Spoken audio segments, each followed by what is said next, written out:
What's up guys, this is Teacher Frank, and for today's video, we're going to solve this problem na nakita ko kakascroll ko sa Facebook.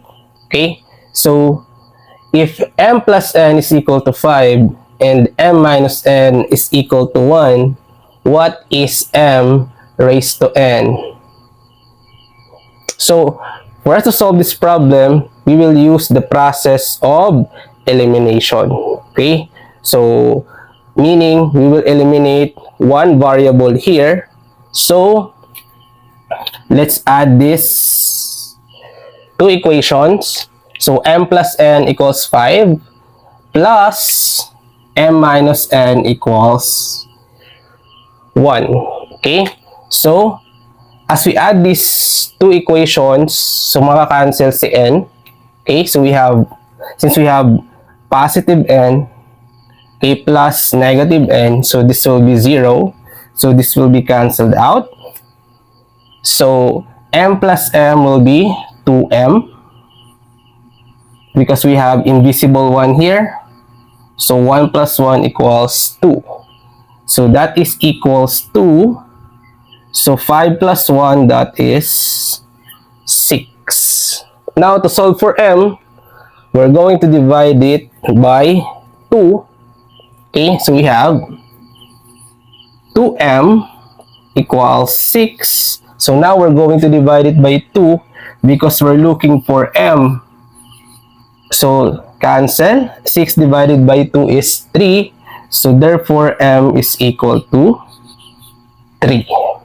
Okay, so we find now the value of m. Now to find the value of n, we're going to substitute 3.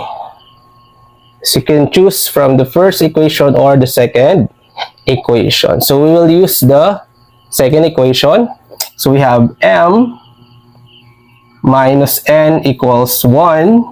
So we substitute m to 3. Okay, so palitan lang natin yan ng 3. Minus n equals 1. Okay, then we transpose 3 to the other side. So we have negative n equals 1 minus 3. So therefore, negative n is equal to 1 minus 3, that is negative 2. Since we're looking for a positive n, so we're going to divide this by negative 1, both sides, to make it positive. So this will be positive n equals negative 2 divided by negative 1. Since parehong negative, so that will be positive. So n is equal to 2. Now, to find for the value of m raised to n, so we're just going to substitute the numerical value of m and n. And that is 3 and 2. So since m is 3, so substitute 3, and since n is 2, so substitute 2 to the exponent. So therefore, m raised to n is equal to 3 squared.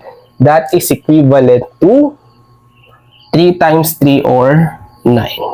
So therefore, the value of m raised to n is equal to 9. So this is 9. Okay, so for more math problems, just follow and share this video.